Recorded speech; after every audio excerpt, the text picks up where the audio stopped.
Sallallahu ala Muhammad, sallallahu alaihi wasallam, sallallahu ala Muhammad, sallallahu alaihi wasallam. Apa sih? Gimana sih caranya menjaga kesehatan jantung di usia lanjut? Ya. Jadi usia lansia. Serang kalau bicara ini sebenarnya terkait dengan sebelum-sebelumnya. Ya. Dan wacana itu harus kita ini sesuai dengan definisi. Kalau secara formal definisi sehat itu dari WHO sudah ada. Fisik, mental, sosial, kenanya bebas dari sakit, bebas dari cacat. Dan tambahan yang utama kita bisa produktif. Ya, baik di rumah maupun yang sudah pensiun pun masih produktif. Artinya baik untuk diri sendiri, untuk keluarga dan lingkungannya masih bermanfaat. Karena dimensi sehat itu sangat luas. Banyak banget. Nggak usah saya jelaskan ini. Dan hal yang pokok, 3 hal ini. Ya, individual dulu, kemudian sosialnya. Karena ini saling terkait nantinya. Dan contoh yang sederhana, kita yang sudah pensiun, mereka yang sudah pensiun. Kadang-kadang ada tugas, ada keinginan, ada mimpi, ya, lingkungan keluarga, semuanya tidak tuntas. Karena hidup tidak ada yang sempurna, masih menjadi pikiran.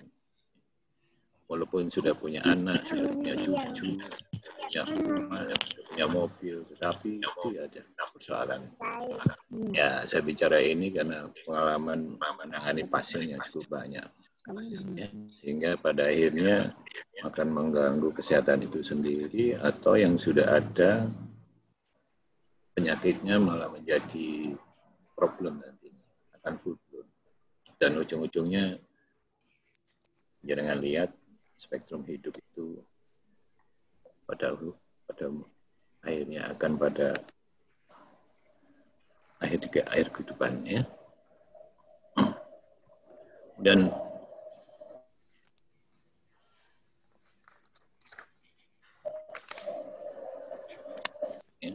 tidak ada kita mengasih ini bentuknya kira-kira seperti ini. Kemudian kalau kita lihat aliran darahnya, ini adalah darah yang masuk dulu, masuk ke jantung kanan, ya, dipompakan ke paru untuk diaerasi, kemudian masuk ke jantung kan, keluar sini pembuluh darah semuanya. Dan denyut ini nggak boleh berhenti dan teratur. Pada saat dibutuhkan pun harus akselerasi seperti mobil. Harus. Halo, ada suaranya? Lanjut. Ada. Lanjut. Ada ya. Ya. Ono bom.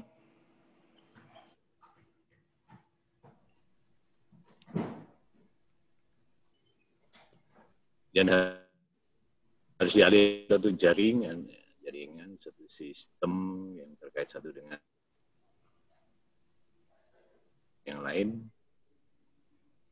Bedat suara nih. Kalau ada sesuatunya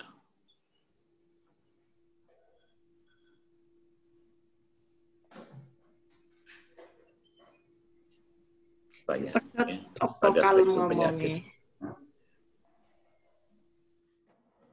Agak putus-putus ya. Jadi fungsi jantung ini adalah memompahkan darah. Pompa darah, jadi ukurannya ya nggak sampai 1 kepal ya. Nggak sampai 1 kepal. Yang dipompakan pun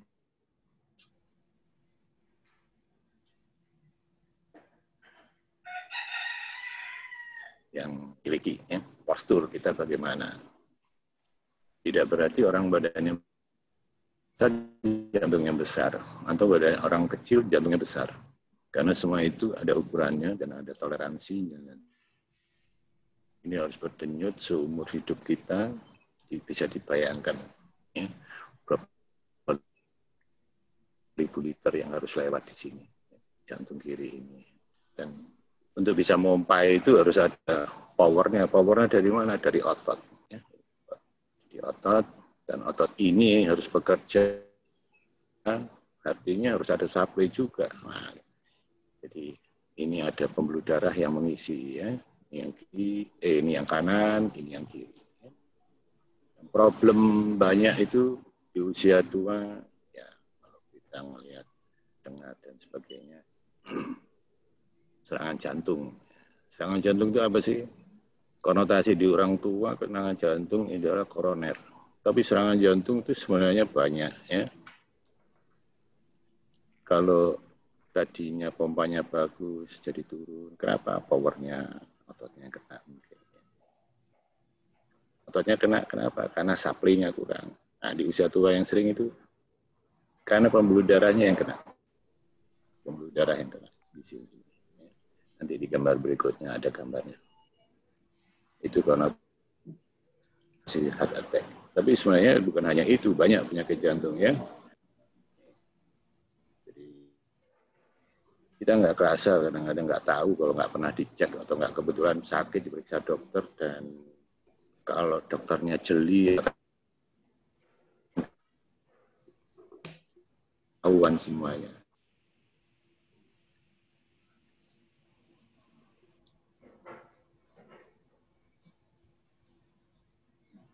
Ya.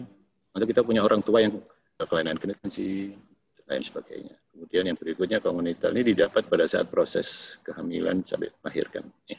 Dan di usia selanjutnya sampai dengan tua, ini adalah penyakitnya ini.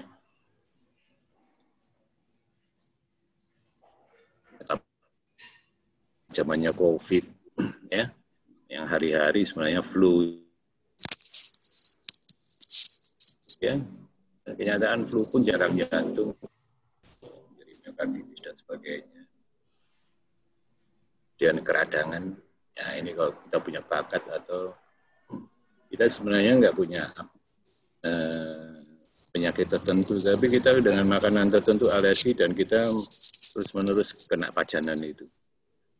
Dan terakhir keganasan juga demikian.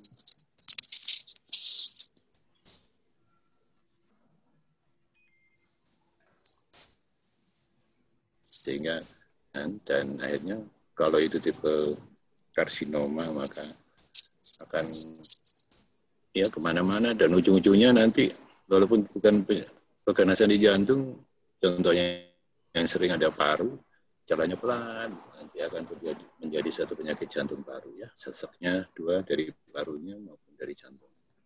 Dan terakhir trauma, kecelakaan dan sebagainya. Ini secara garis besarnya.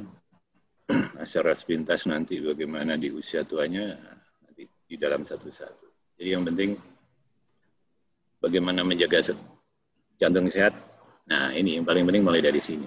Itu kenali risiko. Ya, nanti kita jelas apa itu faktor risiko. Dua, diet. Ya. Dan kita juga harus selalu aktif. Ya. Dalam hari ini aktif berolahraga. Ya. Olahraga ini penting karena secara metabolik, secara fisik, jantung itu harus dilatih. Ya. Nah, dan berat badan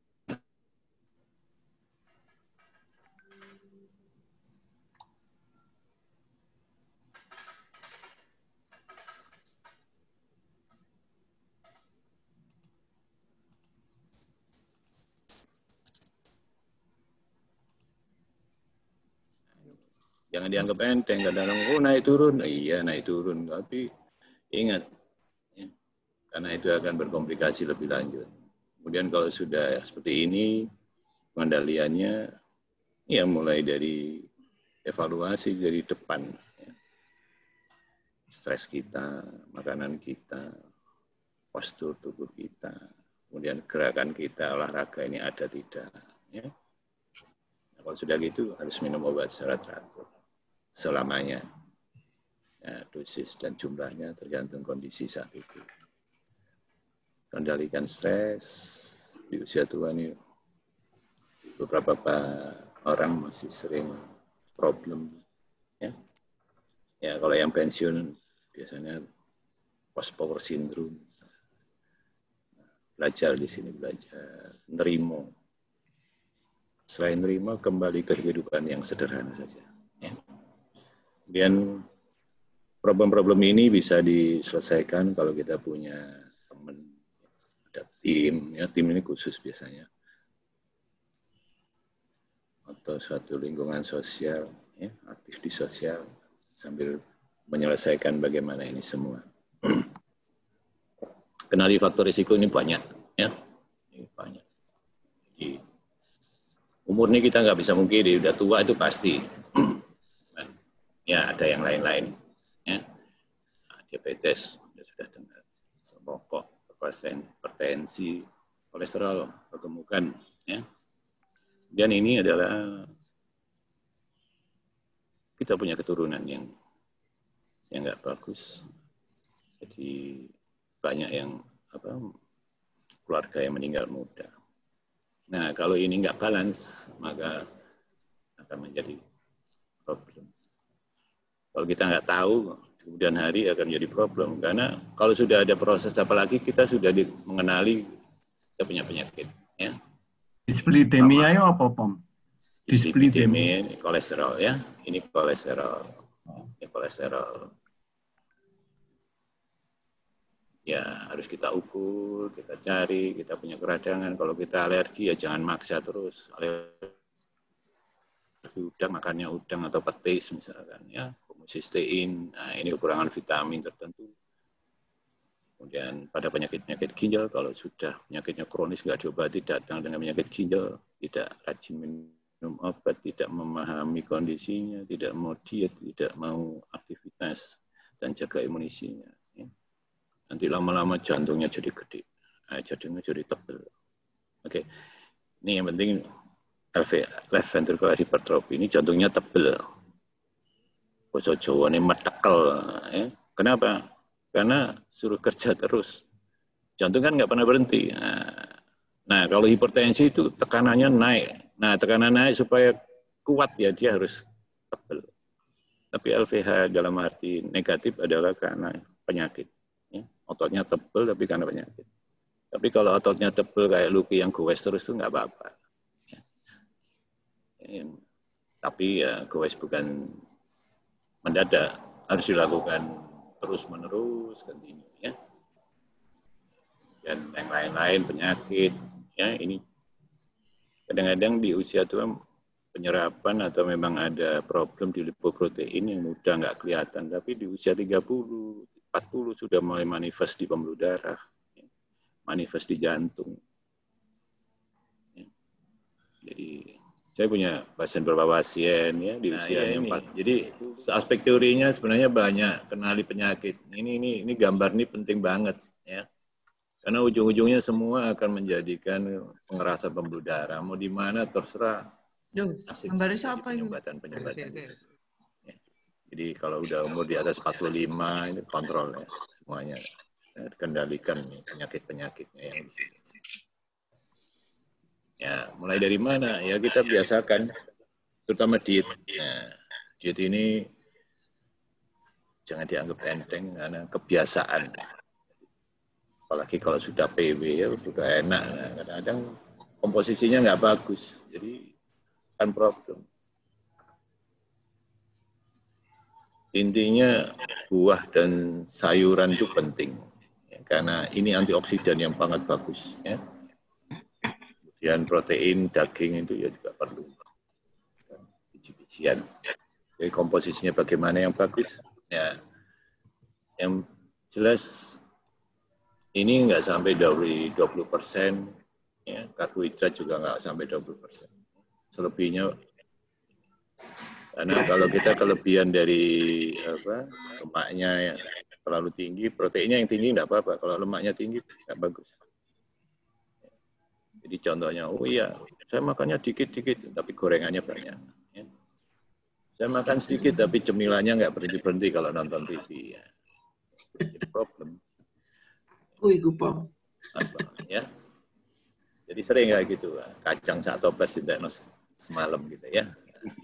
Problem. Jadi, makanlah yang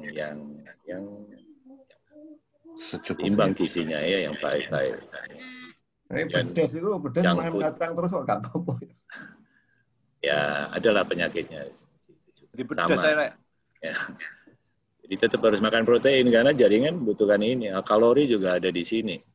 Ya. Kalau kita nggak ada proteinnya, kita sakit.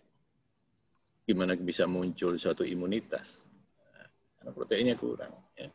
Pengalaman di usia tua, begitu kena flu, kenapa jelek? Proteinnya kurang. Ya, mobilnya Mercy, ya. Anaknya mobilnya Lamborghini, tapi datang ke rumah sakit dengan kurang gizi. Kan malu juga ya. Atau nggak tahu kenapa. Atau berlebihan ya. Nah, kalau juga contoh ini makanan yang sehat bagaimana? Silakan ditonton. Kalau mau belajar lebih lanjut ya ke bagian dokter gizi atau ke ahli gizi, nanti dihitungkan sesuai berat badan. Apalagi yang gemuk mau dikuruskan, makanlah. Tapi jangan lupa olahraganya. Makannya dikendalikan. Kebiasaannya dirubah. Mau merubah bagus. Tidak bisa, sulit. Nah, intinya di sini. Ya, jantungnya supaya sehat ya harus olahraga. Ya. Bagaimana jantungnya supaya sehat? Intinya harus aerobik. Aerobik ini seperti lari, ya, senam, berenang, sepeda. Powering, ya harus kita bentuk badan itu. Tempelan, barbel dikit-dikit. Ya. Atau pakai itu. Di gym itu boleh. Kemudian endurance lakukan dalam waktu tertentu. Berkali-kali. Repetitif. Nah, ya. Ya. Canangkan hidup sehat sudah jelas. Pemerintah sudah nyanangkan. Ini jangan dihabiskan dalam sehari. 50 jam ini kan berapa hari? Banyak kan. Kita cukup 30 menit tiap hari, 15 menit aja sudah bagus. Ya. Pada saat kita harus endurance, ya kita harus melakukan yang agak berat. Makanya lakukan itu semua dengan variasi. Cukup 5 kali per minggu. Ini bukan 50 jam ya, 50 menit salah ngetik. Ya. Share screen tampam? Oh belum. Belum. Ya. Cuma kayaknya terlalu berat kalau pakai share screen itu. Jadi hilang-hilang jadinya.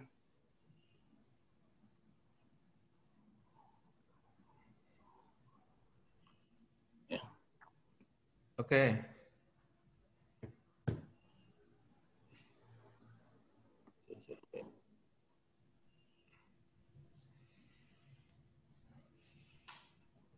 Nah, ya, jadi harus dilakukan dalam waktu 150 menit per minggu ya. Dibagi, ya, terbagi, kemudian variasi. Jadi intinya variasi, kita harus melakukan berat, ringan-ringan, istirahat, berat, ringan-ringan. Atau dibalik, ringan-ringan, berat, istirahat, ringan-ringan, berat, istirahat. Silakan. Dan harus dilakukan secara repetitif. Ya. Itu akan membentuk suatu ketahanan, sehingga nantinya akan membentuk suatu kondisi tubuh yang bagus. Ya. Karena metabolisme hormonalnya udah dilatih sedemikian rupa, sehingga ya jadi efisien. Makanya kalau olahraganya bagus, denyut jantungnya akan pelan. Ya, kita tidur tuh denyut bisa 30-40. Tapi kalau kita diam aja tanpa apa-apa, tanpa emosi, denyutnya di atas 80. Hati-hati. Ada something wrong. Harus kita cari. Dan salah satunya dites juga. Bagaimana kita olahraga yang bagus, kapasitas maksimalnya kita capai dari mana?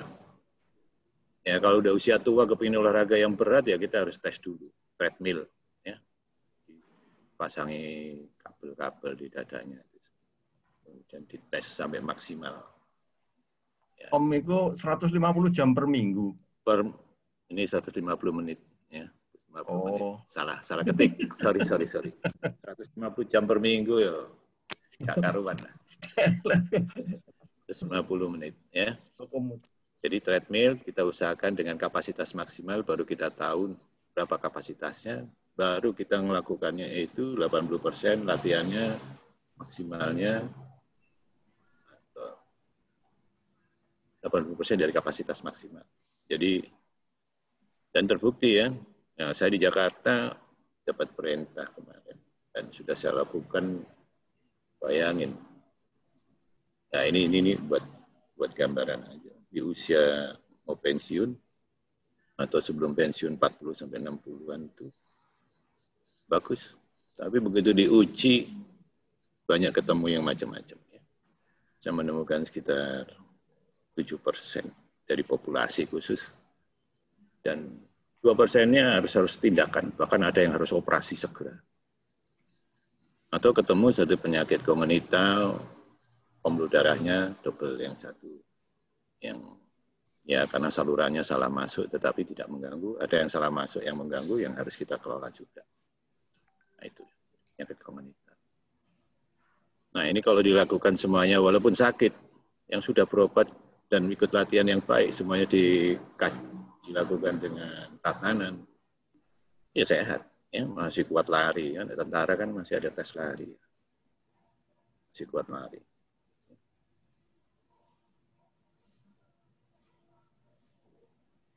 Nah, kemudian jaga berat badannya, jadi sampai ini yang idealnya, ya, jangan sampai terlalu overweight, ya, karena kalau kita gemuk, apalagi lemaknya sudah mulai naik, itu ada namanya leptin. Leptin itu nanti akan memicu metabolisme lain. Dan akhirnya nanti akan jadi diabetes, ya, jadi aterosklerosis. Pembuluh darahnya nanti akan diserang dan akan terjadi gangguan pembuluh darah. Ya. Di dalamnya itu ada lapisan namanya endotel, bahasa mediknya endotel dysfunction. Mau jadi hipertensi, karena kaku ya, atau tersumbat, ya, penyempitan dan sebagainya. Sehingga pada akhirnya akan tidak balance semuanya dan akan jadi penyakit. Tergantung letaknya di mana nanti. Ya. Mau di ginjal, mau di otak. Kalau laki-laki mau di penis, ya. Mau di kaki, di jantung, di tangan. Ya. Kemudian merokok ya sebaiknya sih dihentikan ya, karena memang ini nggak bagus isinya. Dan semua organ kena pada kadar tertentu semuanya. Kemudian, nah ini yang paling ini kendalikan diri. Artinya kalau sudah ketahui risk faktornya, obati. Ya. Karena kalau nggak diobatin, ya, tidak mau berobat. Berobat itu tidak hanya minum obat ya, kendalikan diri semuanya. Penyakitnya ada faktor resiko dikendalikan. Karena kalau tidak nanti akan menjadi gagal jantung. Jantungnya gede. Jadi saya punya pasien waktu zaman saya masih sekolah jantung, sama-sama ini tentara ya, tenis, jagoan tenis, kasdim, kasrem, kol. Saya sekolah ketemu lagi dia, saya di Kupang dulu ya. Ketemu di Surabaya. Kenapa Pak? Saya jantungnya kok besar. Loh kenapa? Iya waktu saya dulu mayor, saya disuruh pasang nggak mau. Nah ya, datang lagi jangan Bandung besar ke heart failure. Supaya bisa normal lagi ya wis nggak bisa. Mobil Fiat tahun 70 ya tetap tahun 70. Mau muda lagi ya beli aja Lamborghini yang bagus. Ya, nggak bisa. Jadi kendalikan diri. Kalau sudah dikatakan ini itu apa sih? Pelajari. Gaji,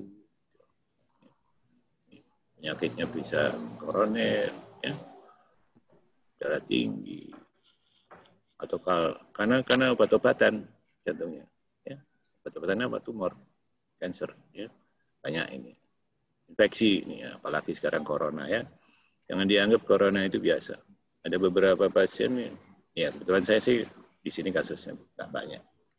Secara literatur menyebabkan infeksi di jantungnya, lapisan jantungnya, ya, kemudian di pembuluh darahnya, ya menyebabkan satu trombosis yang berkelebihan, ya, sehingga harus diberikan obat-obatan.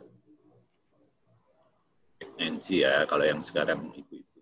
Tapi jangan dilupa, waktu hamil melahirkan dulu pernah hipertensi. Di usia tua tensinya naik turun. Saya masih enak. Kemudian datang lagi sudah heart failure. Ya. Sering. Jadi ya. teman-teman seangkatan jangan itu ya, jangan hamil lagi ya. Ya. Kemudian kalau increased heart rate, heart failure. Aduh, hamil dari Hong Kong. Increase. Oh bisa ada tempelin di usus nanti. Dari tabung. Increased heart rate. Nah ini yang jangan lupa ya. Yang tahu-tahu sudden death seperti Mas Aji. Ya. Ini penanganannya nggak murah karena tidak semua fasilitas tenaga kesehatan menguasai, apalagi fasilitas. Makanya di bandara itu aja ada di pojok-pojok itu decision. Payet, Mike. Saya hamil. Ya. Kemudian heart failure yang berkembang tidak tahu penyebabnya apa. Nah, jangan lupa ya, kalau kita pernah kena campak, rubella, virus ya, flu ya, datang kadang-kadang jantungnya udah gede. Apalagi kalau sudah kebiasaannya tidak bagus, makan nggak bagus, ya gizi-gizi nggak bagus, nih terus ya, supaya enak makanannya lemaknya tinggi atau garamnya tinggi, nah, terus nggak pernah olahraga, ya, olahraganya hanya jempol mecet nonton TV aja. Ya.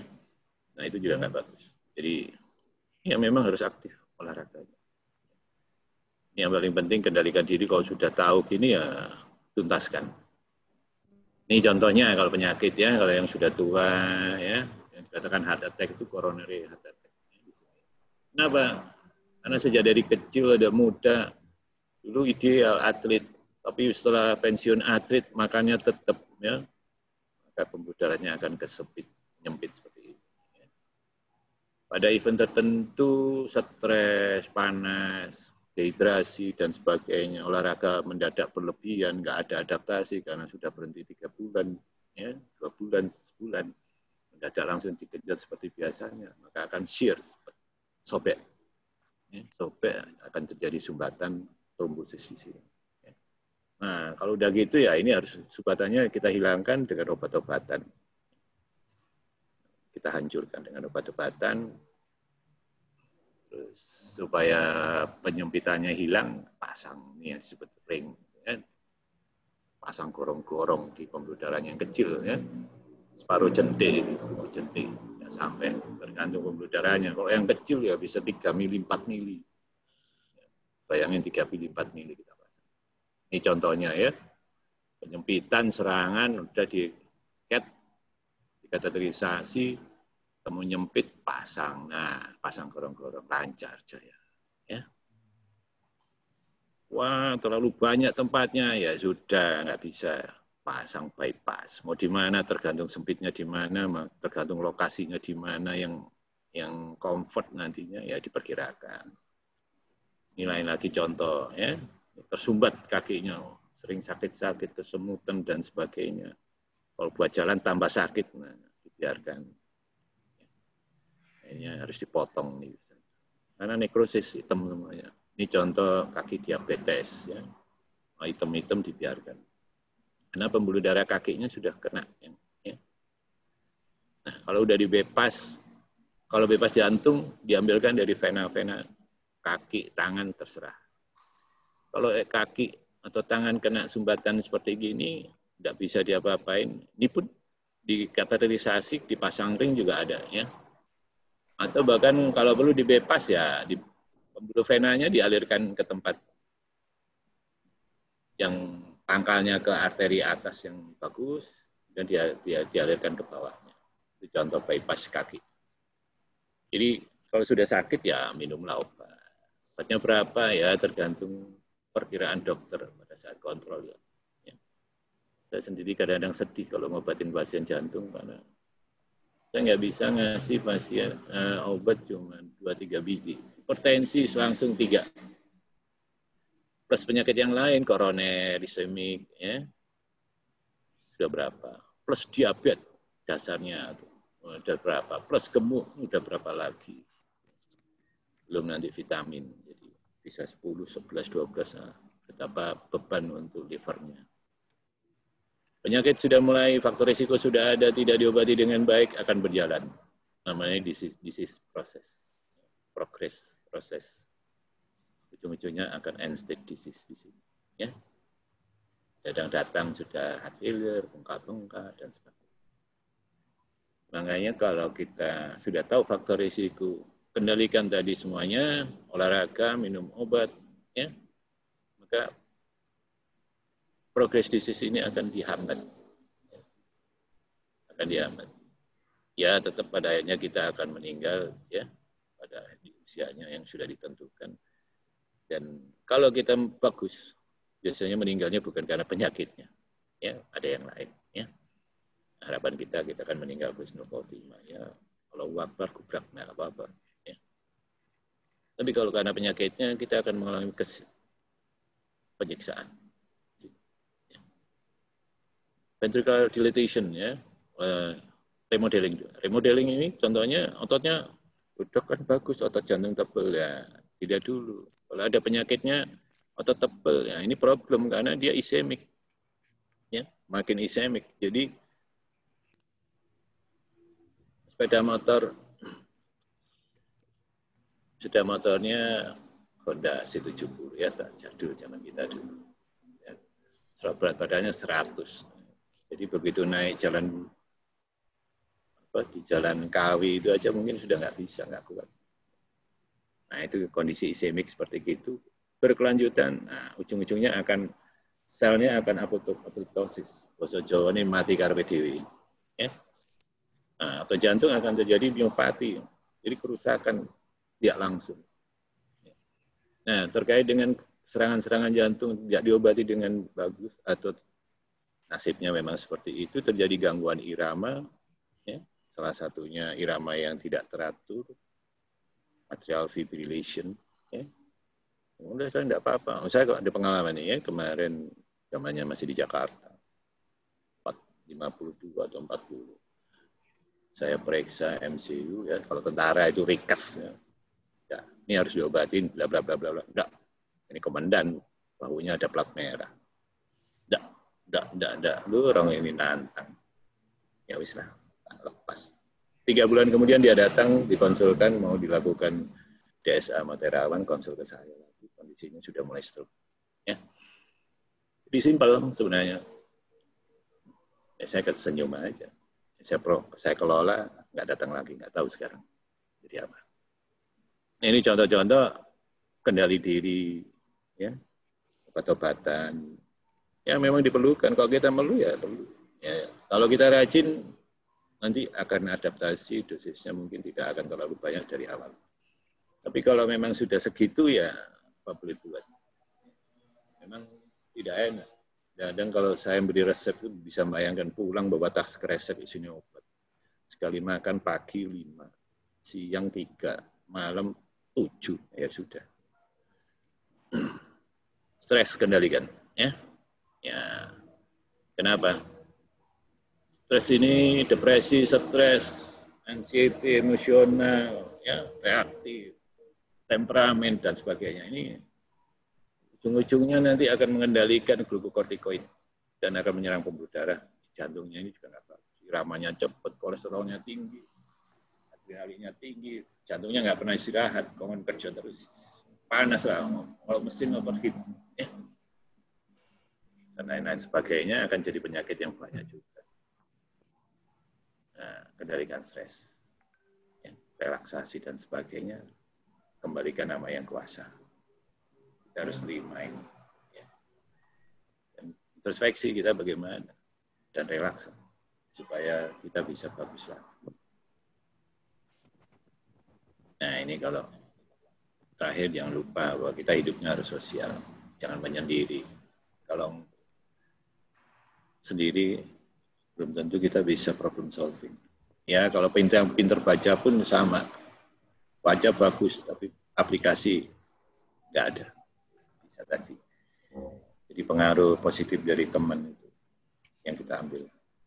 Dari tim kalau kita sama-sama penyakit yang sama misalkan, dari dokternya, petugas sosial.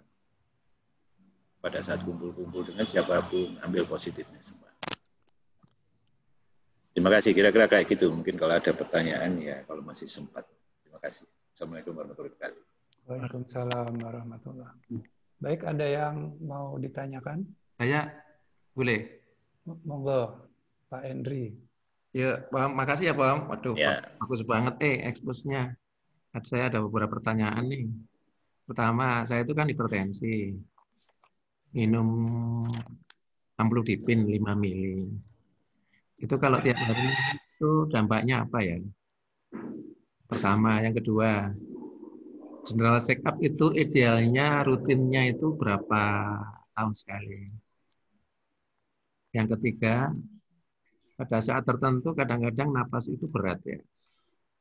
Tapi pada saat yang lain untuk lari 5 kilo itu enteng-enteng saja. Itu bermasalah nggak jantungnya? Kira-kira gitu. Makasih, Bang. Ya.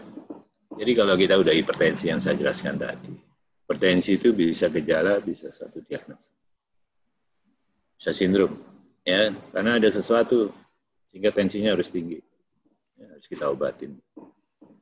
Dengan makan waktu, nih, hipertensi, endothelial dysfunction, atau endothelial dysfunction jadi hipertensi, atau sudah ada atherosclerosis karena vitamin yang kurang, karena usia, karena genetik, catanya memang ngono gitu loh. Ya. Nah, ini harus kita obatin dan harus dievaluasi sama dokter jantungmu gimana terhadap hipertensi ini. Adakah remodeling? Obatnya ya harus kombinasi atau apa ya dilihat. Kalau hipertensi secara biasa diobatin biasa, obatnya hanya itu aja, tidak dievaluasi istilahnya MCU lagi atau saya tahu ya kita treadmill dites, melayu di gambar jantungnya gimana, tensinya gimana, responnya naik nggak? Kalau dengan tes treadmill tensinya naik, berarti nggak pas obatnya. Kita cari ada apa, ada komplikasi apa, sikap hidupnya bagaimana, makanannya bagaimana, kebiasaan makannya, dan kesehariannya, stresnya bagaimana. Ya itu harus kita tuntaskan. Jadi kalau amlodipin ya bagus, tapi dalam jangka waktu lama harus kita lihat adakah remodeling. Kalau Anda sudah mulai sesek ini, artinya sudah terjadi remodeling, what's wrong? Nah, harus kita tambahkan yang lain. Walaupun kadang-kadang ada bagus, memang hidup Anda kan tidak monoton itu, kan variasi. Ada kalanya salah makan misalkan ya. Kita nggak tahu salah atau enggak makanan itu, karena disuguhi enak gitu ya. Garamnya tinggi. Contoh sederhana, kita kebiasaan makan super mie. Ya. Mie instan itu. Garamnya tinggi. Nah kalau tentara konservan, makanya banyak tentara yang hipertensi karena konservan. Ya. Karena diawetkan dengan garam. Makanya yang bagus ya bagaimana pengawetan itu. Silakan banyak metodologi. Ya kita lihat di evaluasi jantungnya, Andri. Ya. Itu sesek sebagai tanda mulai terjadi gagal jantung. Gagal jantung itu jantungnya nggak gede, ya, kalau dalam hipertensi. Jantungnya tebal, ya. Nah, kalau udah tebal, kenapa sesek? Sesek itu karena jantungnya nggak bisa rileks. Begitu nggak bisa rileks. Nah, pembuluh darah yang dari kanan tidak bisa masuk ke kiri, ya, dari kanan sini nggak bisa masuk ke kiri karena tebal. Nah, inilah yang disebut diastolik, gangguan diastolnya. Taunya dari mana? Ya diukur pakai eko atau ya kateterisasi. Ya ini harus diatasi, harus tambah obat lagi. Nggak bisa begitu aja. Ya, jadi dia tuntaskan. Kemudian faktor resikonya apa dicari? Ya stresnya ya hilangkan. Gimana? Faktor genetik, kalau udah genetik ya nggak bisa. Belajar menerima diet dan olahraga yang cukup. Diet yang bagus, olahraga yang cukup. Ya, sampai terjadi aerobik yang bagus, nanti pembuluh darah akan bagus. Pembuluh darah akan bagus. Jangan sampai terjadi seperti ini nanti. Ya, sudah terbentuk ini. Karena kita hipertensi, itu sama dengan kita kalau tangan kita ditutupi terus kan merah, bengkak, dan sebagainya. Nah, itu sama. Dengan hipertensi akan terjadi mobilisasi sitokin ya namanya, protein-protein. Sehingga lemaknya ditumpuk di sini. Itu dalam pembuluh darah. Jadi hati-hati.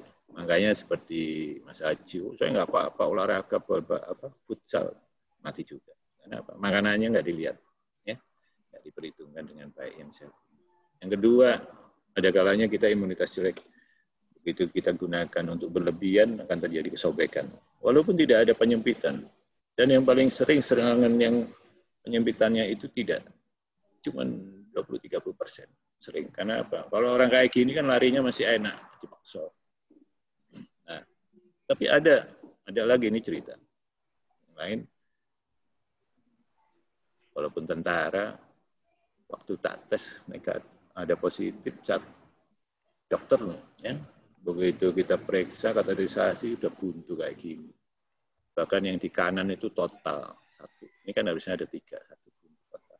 Nggak mau dipasang. Kemarin lari maraton meninggal di jalan. Jadi tetap harus hati-hati dievaluasi kapan MCU-nya ya tergantung kondisi ya.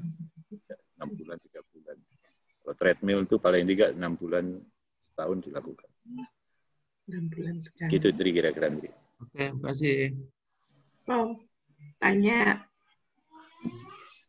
Ya, silakan. Tanya ya, tanya. Boleh tanya, Pom? Boleh, silakan. Ya, saya kan kapan itu bengkak jantung ya, bengkak. Ya, kayaknya kalau dari materi yang dibawakan Pompi tadi, awalnya karena faktor suka ngemil tadi, kegemukan kayaknya. Nah, terus dalam 1 tahun itu aku minum obat terus, minum obat. Memang ada vitamin jantung dan macam-macam. Cuman suatu saat itu, kira-kira 6 bulan yang lalu, tuh aku sering pingsan. Tiba-tiba pingsan. Tapi dicek, pingsannya di mana-mana lagi. Pernah di lift, pernah di mana-mana pokoknya. Ternyata itu, katanya dokter jantungku itu enggak apa-apa. Ternyata efek sampingnya itu karena terlalu banyak obat-obatan, terus nyerang lambung. Ternyata setelah aku lebih mengurangi obat-obatan jantung itu dan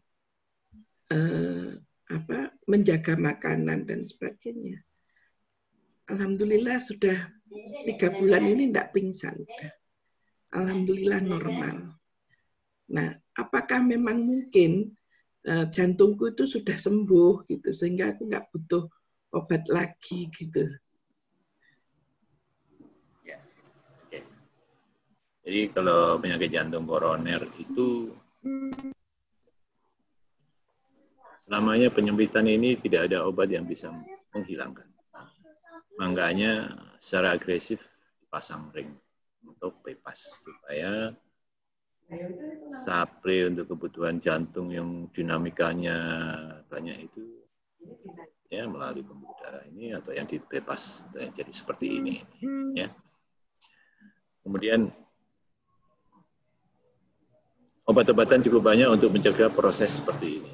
Ya, kalau jantungnya sudah gede, ya memang harus minum obat banyak untuk mengurangi beban jantungnya. Ya. Dan untuk pencegahan supaya tidak terjadi pembekuan-pembekuan, nah salah satunya obat pembekuan ya, yang bikin sakit lambung. Jadi, apakah mungkin sembuh? Tidak. Maaf ya. Saya tegas saja tidak, karena apa, proses tetap berjalan. Cuman kalau kita tadi kebiasaan nyemilnya kita hilangkan, ya pasti bagus lagi. Tapi proses koronernya tidak hilang. Yang sudah ada ya dandannya ya bagus.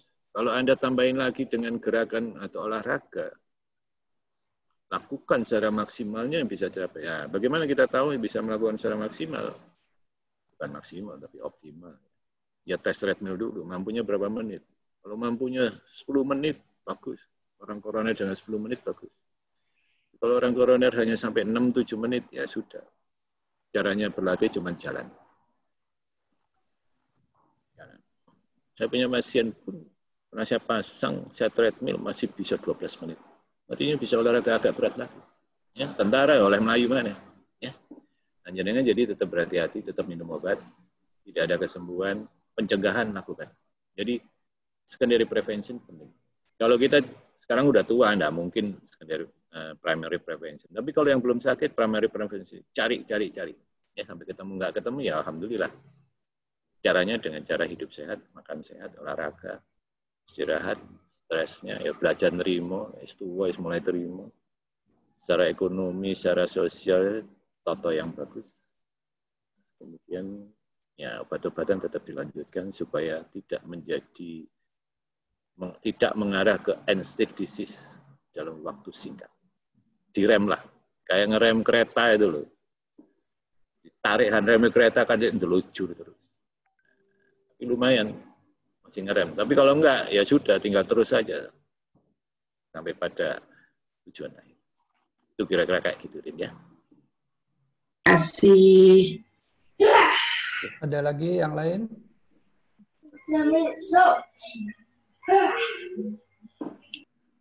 Nggak ada ya? Pak Dokter, saya mau nanya nih. Iya, monggo. Kan heart rate itu kan ada zona-zonanya. Ada zona 1, 2, sampai zona 5 gitu kan. Nah, yang berpengaruh untuk aerobik tadi, untuk menguatkan jantung, otot jantung tadi, kita sebaiknya di zona mana gitu? Zona 2, apa zona 3, apa malah zona lebih tinggi lagi? Itu dulu sementara.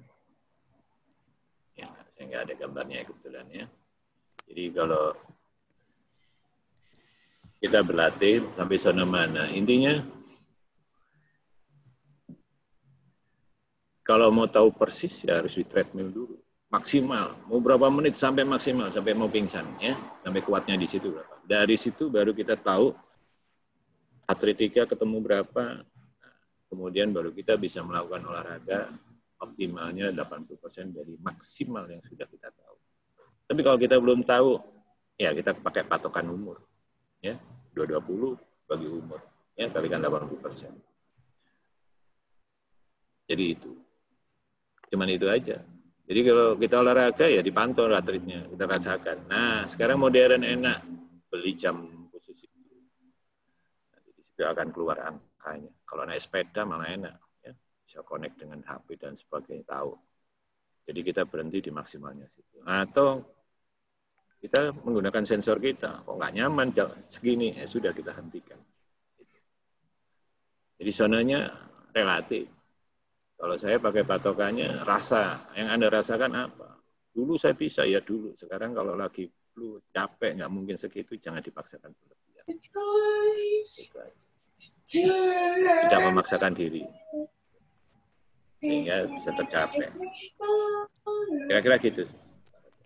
Yang berpengaruh untuk tadi menguatkan otot tadi tidak ada ininya, artinya tergantung perorangan ya.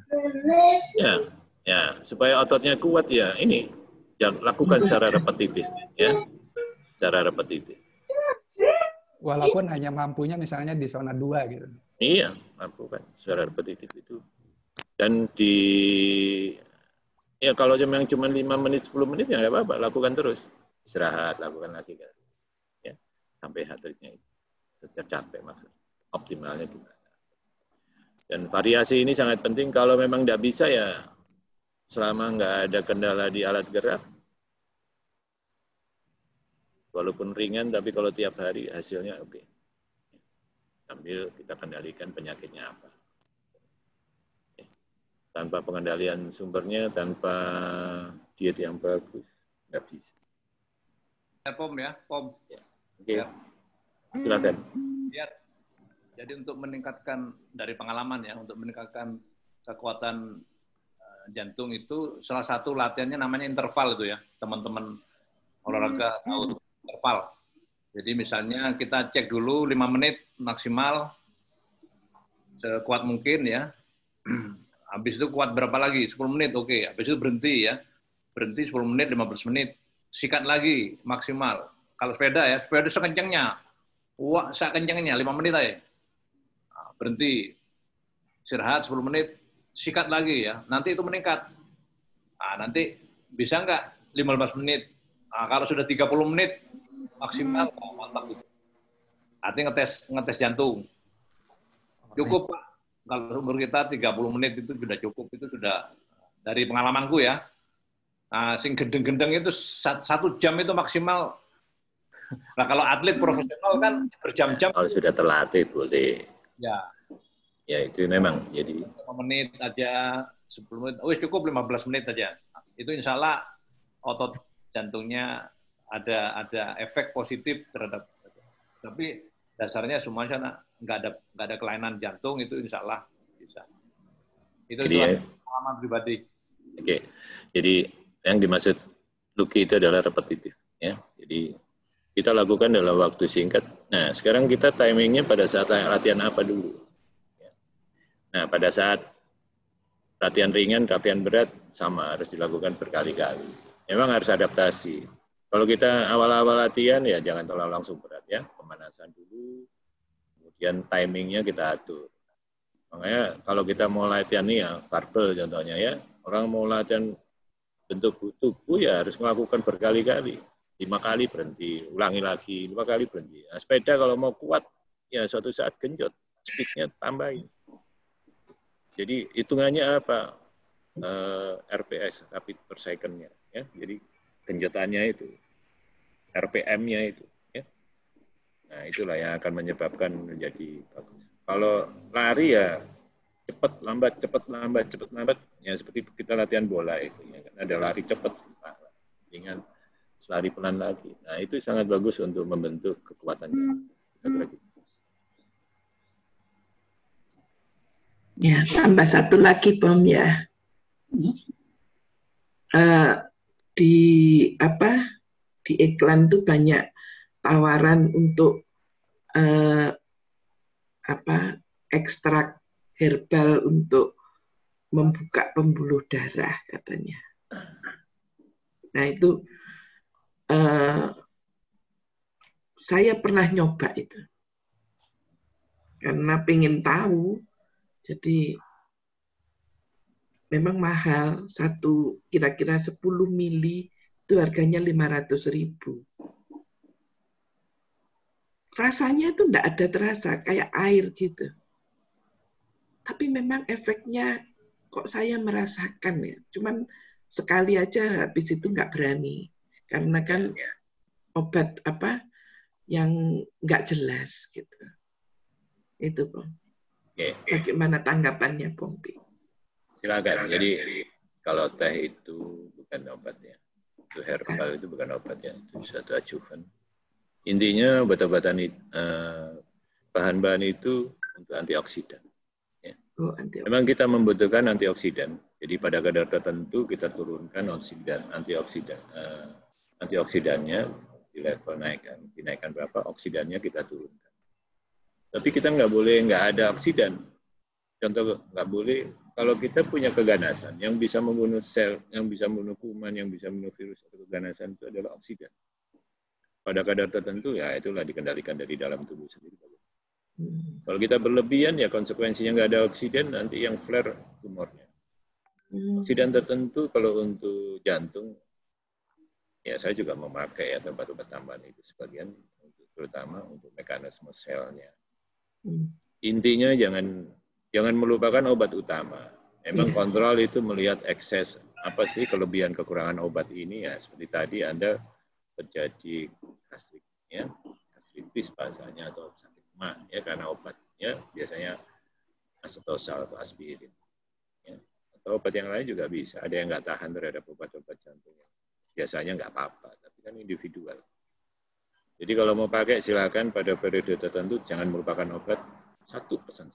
Sekali kena koroner tidak akan hilang kecuali dipasang ring pun yang dipasang itu area tertentu.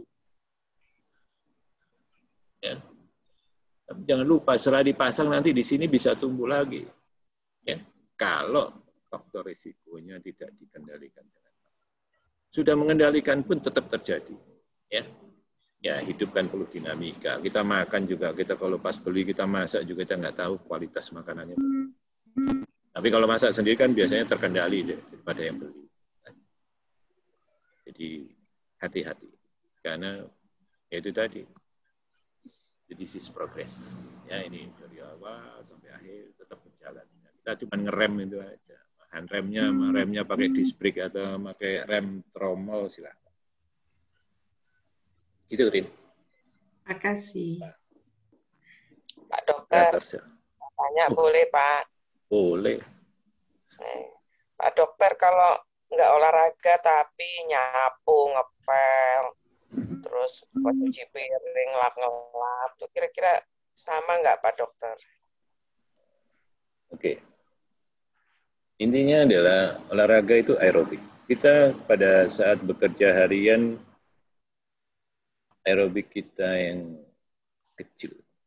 Sedangkan aerobik atau olahraga yang sebenarnya itu kita harus mencapai optimal, bahkan maksimal. Jadi kalau cuma nyapu, ngepel gini, ya iya sih, tapi kan itu kan yang kecil. Tapi yang dibutuhkan adalah seperti yang dijelaskan Luki, harus aerobik. Kalau sepeda itu ya digenjot betul. Jadi kalau kita sekarang lagi musim COVID, sepedahan cuman lena-lenu itu nggak akan tercapai. Karena tidak tercapai aerobiknya. Jadi ya kalau bahasa saya percuma. Tapi ya kalau itu ngepel, nyapu, dan lap-lap, ya saya juga hobinya ngepel sama nyuci-nyuci ya. Ya saya lakukan, tapi olahraga tetap harus kita lakukan. Ngepel sampai joget, Pom. Ngepel. Ngepel stadion sih oke ya. Olahraga lu. Luki, oleh hobine ngumbah pusaka gak apa-apa iku aerobik lek ngumbah pusaka. Kalau joget itu hobinya lu. Joget. Kalau optimal tuh maksudnya sampai terengah-engah gitu. Iya, jadi gini, optimal itu artinya batasannya apa yang kita rasakan, ya. Terengah-engah sih iya, tapi kalau kita caranya benar ya pasti nggak terlalu. Kalau sudah tercapai dosisnya ya kita biasa aja.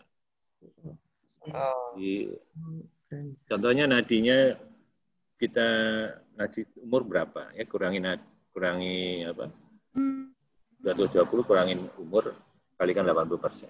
Nah itu tercapainya di situ optimal. Jadi kalau kita nggak kuat ya teruskan, nanti berhenti lakukan lagi, berhenti lakukan lagi. Jadi seperti barbel itu loh, supaya kita bisa ngangku 1 kintal ya mulai dari 25 kilo pelan-pelan dinaikkan terus berulang-ulang. Jadi optimalnya kemudian maksimalkan. Jadi variasinya harus ada. Jadi olahraga berat ringan-ringan istirahat, berat ringan-ringan istirahat. Dalam waktu olahraganya ya angkat barbel 5 kali berapa kali? Mau 5 kali kan? 5 kali 5 jadi 25 jumlah. Seperti itu. Matur nuwun. Mau nanya dulu, ini kita sampai jam berapa ya? Biasa. Jam 7? Ya, biasa. Sama TE. Satu AT. Oke. Kalau ini apa sih? Nggak ada tugas. Ada sih nanti jam 9. Oh, masih lama. Oxygenizer loh, Pom. Apa? Oximeter. Oximeter kenapa? Oximeter kan sekarang sering dipakai ya. Orang katanya salah satu indikasi kalau kita terpapar coronavirus itu kadar oksigennya turun. Itu satu pertanyaan itu apa benar? Nah, yang menyebabkan oksigen naik turun itu sakjane apa ae? Im, jelasno sih oximeter itu apa, Im? Iki lho, kan nek ndelok gambarku alat sing di di jempol iki lho. Oke. Ya. Jadi apa yang dipompakan jantung itu disalurkan seluruh tubuh. Nah, oksigen yang masuk itu melalui paru ini, ya, melalui paru ditangkap sama paru masuk ke pembuluh jantung. Setelah dari jantung kanan ke paru, jantung kiri mulai dari serambi kemudian ke bilik. Kemudian disebarkan ke seluruh tubuh. Oximeter mengukur kadar oksigen yang masuk di dalam darah dan didistribusikan ke perifer ini. Kalau terjadi sesuatu di parunya, kemungkinan kadar oksigennya tidak akan tercapai di level yang tinggi. Normal harus di atas 95. Jadi pada pasien dengan Ya, karena sekarang zamannya COVID. COVID itu yang terkena adalah di alveolinya, kemudian lama-lama semuanya bronkusnya juga kena. Ya. Makanya gambarannya radio opak tersamar. Nah itu, ini kalau sumbatan cairannya dikeluarkan dan kental, nggak bisa diserap lagi oleh limfanya, dia numpuk di sini. Nah, bronkus itu gede, bronkiolinya itu kecil banyak ribuan. Nah, yang kena berapa? Dari 1000 yang kena 600 ya pasti oksigennya kan berkurang. Memang hypoxia itu yang lain masih compensated. Makanya saturasinya kesannya 90, 95 normal. Tapi suatu saat pada titik nadirnya terjadi tekor, ya, dep. Makanya langsung saturasinya langsung drop. Nah, itu susah. Susahnya kenapa? Sekalipun dipasang ventilator dan alat bantu napas dari atas ke bawah, parunya rusak. Ya, kasih udara nggak bisa. Apakah penting jadi alat oximeter ini? Ya, kalau untuk monitor sih silakan. Kalau kita mulai turun ya hati-hati. Silakan aja. Itu maksudnya kan 95% ya? Ya. Maksudnya 100% itu apa? Ya, kadar oksigen yang di dalam darah yang didistribusikan itu maksimal 100%. Kalau sudah turun berarti ada sumbatan. Contohnya kalau kita punya hipertensi, punya diabetes, ya tahu-tahu kukunya biru, ya kukunya biru ya dicek. Nah terjadi mungkin desaturasi kalau dicek. Nah ini ada sumbatan. Nah sumbatannya bukan berarti paru, tapi kalau faktornya hipertensi mungkin dari hipertensinya. Tapi kalau kalau COVID itu karena memang tidak ada aerasi. Nah, mobil no filternya buntu no. Jadi starter ya gak iso. Tidak ada oksigen gitu. Ya. Makanya gambarannya desaturasi. Persentase oksigen yang delivery ke perifer itu kecil. Ya, persentasenya turun. Ya, artinya sudah terjadi imbalance, jadi hati-hati. Sehari-hari staf tim di kantor di pelabuhan salah satunya itu layak terbang. Jadi terutama untuk hamil, anak-anak dan juga untuk evakuasi itu syaratnya 95, Pak Im. 95 saturasi itu. Di bawah itu nggak boleh terbang. Ya, kenapa? Karena high compression di atas. Ya. High compression ini sangat jelek karena nanti oksigennya akan digantikan oleh yang lain. Jadi malah desaturasi. Ya. Atau kalau ada penyakit, ya fungsi organnya akan terganggu. Ya. High compressionnya jangan mengganggu, plus penyakitnya mengganggu. Jadi 2 kali, maka akan terjadi desaturasi. Ya. Banyak kejadian seperti itu. Ya, ini ya. Kesehatan penerbangan itu seperti itu. Ya. Gitu. Sorry Pom, aku gak mudeng sing untuk mengetahui fungsinya sudah 90%, 100%, 70%, itu gimana caranya? Ya, dipasang alatnya itu tadi di ujung jari. Ya. Oh, pakai oximeter tadi? Oximeter. Oke. Kalau yang akurat ya pakai di pembuluh darah. Ya. Pakai apa? Ya, oximeter dipasang di ujung jari gini. Nah, kalau seperti gini nanti akan turun, ya, karena nggak nyampe di sana. Tapi kalau jarinya normal, penyakit lain nggak ada normal. Tapi kalau ada penurunan, walaupun nggak seperti ini, tapi ininya normal ya, artinya ada terjadi penurunan. What's wrong? Ada di mana? Problemnya harus kita cari. Pembuluh darahnya kah, metabolismenya kah, jantungnya kah, parunya kah, penyakit dasarnya apa, diabetes kah, kolesterol kah, infeksi kah. Oke. Banyak. Oke. Ada lagi yang lain? Lek kadang iso 93, 96, ini kok munggah mudhun ya apa, Bang? Nah, 93, 96 ya, kalau masangnya salah mungkin 93. Kalau 94, hati-hati ada apa? Kalian punya penyakit, kalau punya penyakit coba kontrol, kontrol, ada apa? Tapi mau 96, gak mesti ku ya apa-apa. Ya. Nggak mesti. Kalau nggak punya penyakit, salah masang biasanya. Oh, salah masang ya? Iya. Karena di situ kan ada sensor, ada lasernya. Lasernya itu harus pas di kuku. Ojo goyang. Jangan goyang. Harus kuku. Mendatar ngene apa ngene?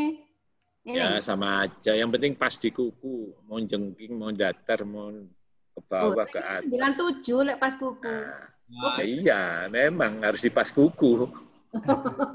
Jadi nggak oleh mek didulek tak ngono ya? Nah, nggak bisa. Itu ada ya tatanannya gitu ya. Oh, iya. Karena yang dibaca adalah spektrum kukunya itu menggunakan laser. Kalibrasikan jadi itu. Ya, suan Pam. Itu harus 100% ya? Ya? Harus 100%? Harus di atas 95. Harus di atas 95. Iya. Oke. 100% jarang, Indri, jarang itu. 100%. Nggak tahu aku ngukur 100. 99 paling pol. Oh, aku tak tuku iku oximeter iku. Murah 120.000 mean. Ya, murah gendelok bendino rek. Oh, ngono ta. Yang penting tensinya juga ya. Kalau kita memang lagi greges, nggak ada salahnya kita pasang itu ya. Kalau kita takut COVID. Yang penting tensi dimonitor tiap hari. Tapi ya. Pom misalnya ini mau sing kontriton ditekan di jempolannya sikil ya. Itu hasilnya pasti akan lain ya. Itu kadar oksigen di ujung situ ya. Iya. Jadi kalau kan mana mbak contoh jempol sikil itu mah. Iya, ini kan gambar regional. Nah ini contoh perubahan. Oke. Halo Pompi, aku Oke. kasih masukan sedikit. Apa? Kalau bisa. Ini ada beberapa bisa dikatakan teman gitu anggota senam bioenergy power. Senam bioenergy power itu antara lain senam yang bernafas dalam dan ditahan kemudian dihembuskan secara perlahan-lahan. Beberapa pasien COVID yang senam BEP ini ternyata mereka membaik. Jadi bisa dikatakan senam bernafas dalam dengan oksigen yang segar mungkin di pagi hari atau di pegunungan atau di pantai gitu ternyata bisa menolong. Jadi mungkin teman-teman bisa mengakses ke senam bioenergy power BEP. Di Malang juga ada, di Jakarta juga ada. Dan nanti akan diajari untuk cara bernafas dalam dan meningkatkan oksigen. Biasanya kalau sudah senam BEP itu awake rasanya seger ngono lho. Jadi koyo di paru-paru ki oksigene penuh ngono lho. Jadi mungkin bisa diakses bioenergy power, senam bioenergy power. Sedikit masukan untuk teman-teman semua. Terima kasih. Vina ta? Iya, aku Endri. Ya. Ecot koncoku iku. Ya. Oke. Jadi Halo.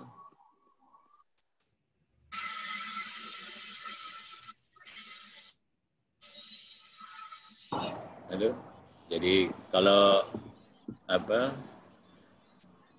aerobik itu senam itu hanya untuk memperbaiki oksigenasinya, artinya efektivitas parunya yang maksimal ya. Jadi untuk parunya itu dimaksimalkan, ngembangnya supaya maksimal ya. Kenapa? Ya tergantung bentuk. Kalau orangnya kurus, melengkung ya dimaksimalkan ke berapa, akan naik. Kalau orangnya gemuk, lemaknya banyak, ya dimaksimalkan lagi berapa. Sehingga kesannya terjadi kecukupan oksigen, sehingga metabolismenya sempurna. Tapi ingat, hati-hati berlatih pernapasan. Hati-hati kalau caranya salah, parasimpatisnya bekerja, malah akan terjadi gangguan irama. Ya? Karena kalau kita caranya salah, justru akan terjadi heart block. Tapi kalau kita berlatih dengan benar, kapasitas parunya dikembangkan maksimal, cara bernapasnya benar. Nah, contoh yang krusial kalau kita olahraga ya belajar naik inspirasi, ekspirasi, ngisep hembuskannya itu sesuai timingnya ya dilatih. Kalau itu sudah tercapai akan terjadi aerasi yang cukup, makanya badan jadi seger. Ya. Iya. Ya, jadi ya semua itu tidak berdiri sendiri. Nah, basicnya kalau sudah sakit ya imunitas harus dijaga. Dari mana? Makan, ya. Makan yang benar bagaimana. Kalau mual muntah, nah itu handicap. Ya, metodologinya nanti dokter akan mengatur yang bagaimana. Kira-kira gitu. Pancen untuk senam bioenergi power iki ana pelatih dan pelatih iku ahli ngono ya, ahli senam bioenergi power iki. Memang harus diajari dulu. Jadi tidak boleh sembarangan. Jadi cara mengambil nafas itu juga, kemudian durasinya itu juga Jadi memang diajari dulu. Oke, makasih. Iya. Ya, itu contoh ya. Itu bioenergi power itu hanya ngatur napas, Pom. Kayak Orbiba itu loh. Kayak Orbiba. Satria Nusantara juga. Ya, semacam gitu. Aku ikut soalnya. Aku ikut. Dan itu jadi, saya katakan tadi memaksimalkan kapasitas parunya supaya oksigenasinya bagus. Sudah itu aja konsepnya itu. Mau modelnya gimana silakan sambil jempalitan juga bisa kok. Betul. Bisa. Itu. Tapi yang saya ingatkan ya di usia tua pada saat nahan napas ini hati-hati. Parasimpatis di situ bekerja ya. Ya, parasimpatis bekerja. Karena pengalaman sih masih muda latihan SN datang ke UGD kondisinya SVT ya. Kalau sudah tua kan kita nggak tahu koronernya sejauh mana. Kita juga nggak tahu level koroner MCU-nya bagus, lab dan bagus. Tapi lupa kita nggak ngukur kadar oksidan. Atau kita responsif kita terhadap makanan-makanan yang mengandung oksidan atau bahasa Jawa ini tengi.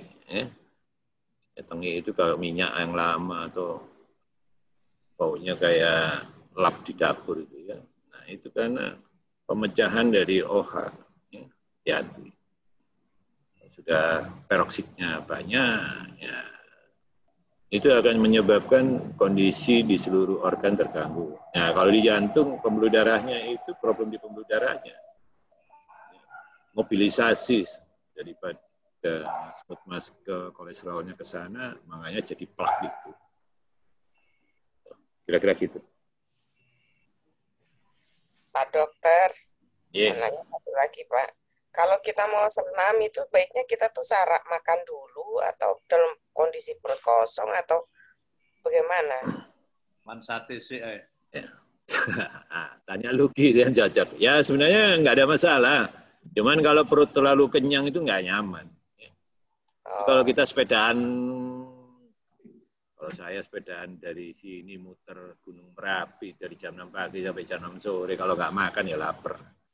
Jadi nggak masalah, yang penting kebiasaan kita bagaimana. Tapi kalau memang gerakan perutnya banyak, jangan makan kenyang, gitu aja intinya. Jangan makan kenyang. Tapi kalau gerakan perutnya nggak banyak dan yang lainnya it's okay ya boleh lah. Cuman ya memang sakit. Ya. Tanya Pak Heru itu, habis makan suruh lari, rasanya kayak apa. Tapi kalau kita udah biasa ya it's okay. Kalau belum biasa pasti nggak enak. Ya, nggak nyaman. Suduen bahasa Jawa nih ya. Ya. Lek kan mangan kok dientong. Keru entong. Kan makan warak. Oke.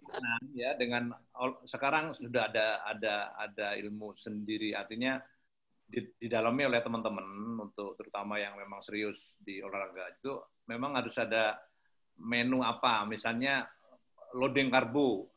Misalnya aku mau besok event seharian mau goes ya, malam itu kita loading karbo. Pagi karbonya sedikit tapi banyak buah sehingga cairannya cukup. Lalu cairan seperti untuk madu gitu ya, yang mudah dicerna. Ojo makan yang susah ya, daging terlalu banyak agak susah itu. Jadi yang pada hari hanya itu yang mudah dicerna. Tapi sehari sebelumnya kita loading karbo, protein nggak apa-apa. Contohnya apa lo? Apa? Contohnya apa? Ya, hari hanya contohnya buah saja, lalu bolehlah ubi-ubian, kentang pada saat Jangan yang misalnya sate gulai pada saat event, waduh susah itu, jangan. Oke. Apa namanya, perlu waktu untuk mencerna. Oke. Tapi sehari sebelumnya nggak apa-apa. Sehari sebelumnya. Ya. Jadi intinya kita menggunakan energi yang bisa kita pakai itu karbohidrat. Nah, makanya diciptakan ada namanya apa? Arkabose. Ya, arkabose itu energi yang bisa langsung dipakai tanpa dipecah dulu secara metabolisme. Ya. Tapi kalau nggak tahan makan itu mencret. Ya. Saya biasa kalau sepedaan saya sangu itu. Ya, kalau lapar, energi kurang saya minumin itu. Ya, plus doping berarti. Semacam doping. Bukan doping. Itu bukan doping. Jadi itu kalori. Kalau kita sudah olahraga, persiapannya bagus, kalorinya cukup, oke. Ya, kalau kita bersepeda atau lari maraton atau kita hiking, nah itu kan perlu energi berkepanjangan, ya. Jadi perlu dikasih asupan lagi tengah jalan, yang cepat ya makan itu, ya. Apa jadinya, Pak?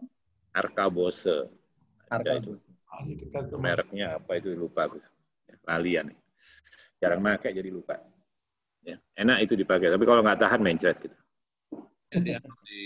Kalau supaya kenyang ya kita makan yang berserat atau lemak itu silakan. Kalau lemak itu nggak bisa berapa jam, perlu berjam-jam untuk bisa dipakai energinya karena harus melalui berapa langkah. Arkabose beli di mana, Pom? Beli di mana? Di apotek ada. Arkabose. Nang toko olahraga, Rin. Toko sepeda. Toko olahraga. Iya. Ada itu tertentu ada. Nanti dicampur cairan jadi sebagai minuman tambahan. Kayak kalau CDR sudah gitu. makan bukan sase biasanya. Tapi kalau kita nggak olahraga untuk itu ya nggak usah. Kalau kita perjalanan jauh nanti rumah makannya masih lama ya silakan. Nggak usah, Rin. Itu buat tubuh itu. Itu buat olahraga yang berat-berat aja. Ya. Iki aku ngetik Arkabose metune bintang film. Bose ini apa? BUSC. Tergantung sing ngetik iku tergantung niate Im. Salah ketik itu. Metune bintang film lanang, Rek, bintang film lanang. Arkabose.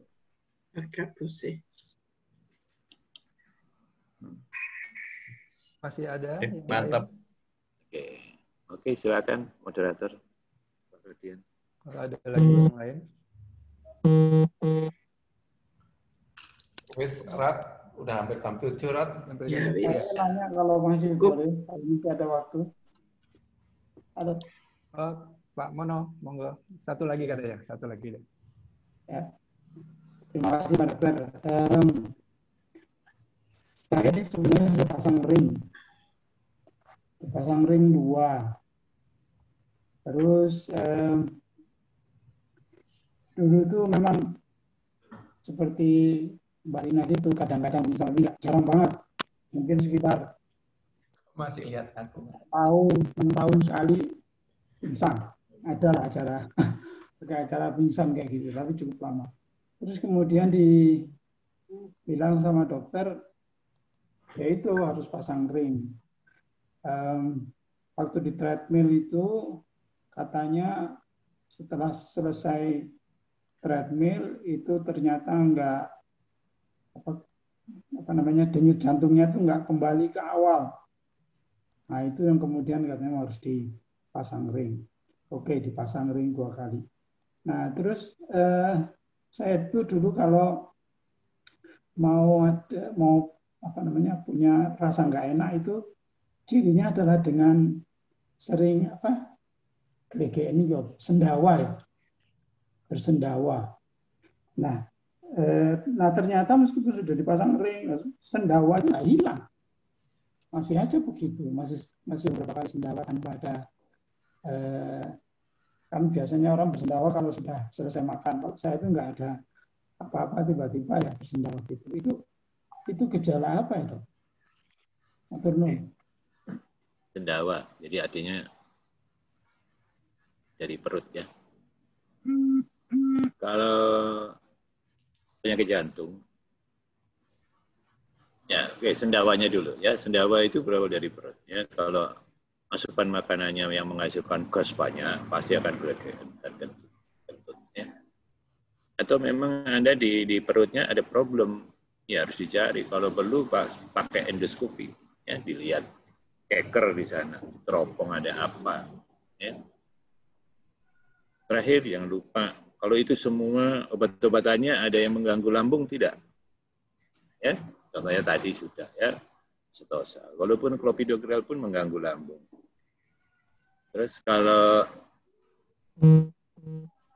progres disease-nya atau perjalanan penyakitnya berlanjut, jangan lupa, sekalipun sudah maksimal, ya belum optimal obatnya mungkin, atau ada perkembangan, atau ada hal lain, sudah mengarah ke gagal jantung.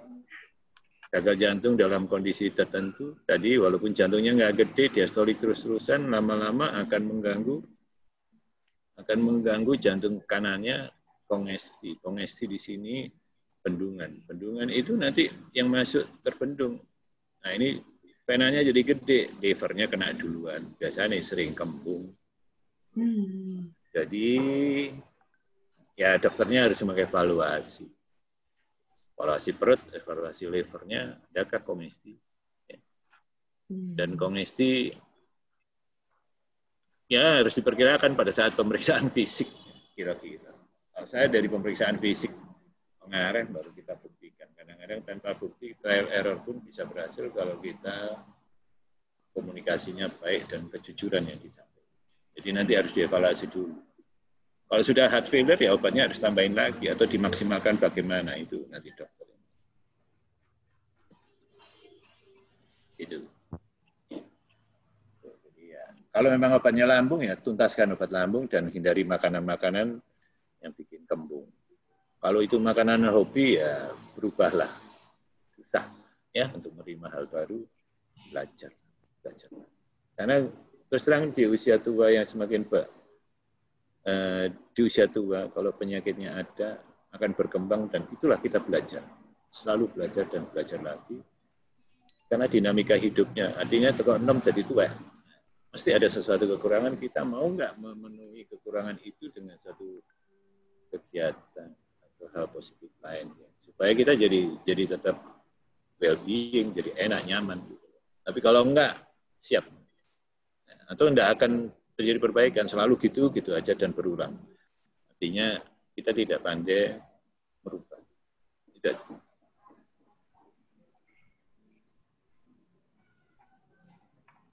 Oke, moderator. Ya, baik. Ini sudah jam 7 kurang ya, jam 5 menit. Alhamdulillah hari ini selesai. Ini kita dengan kesehatan jantung dari Pak Dokter. Terima kasih. Allahumma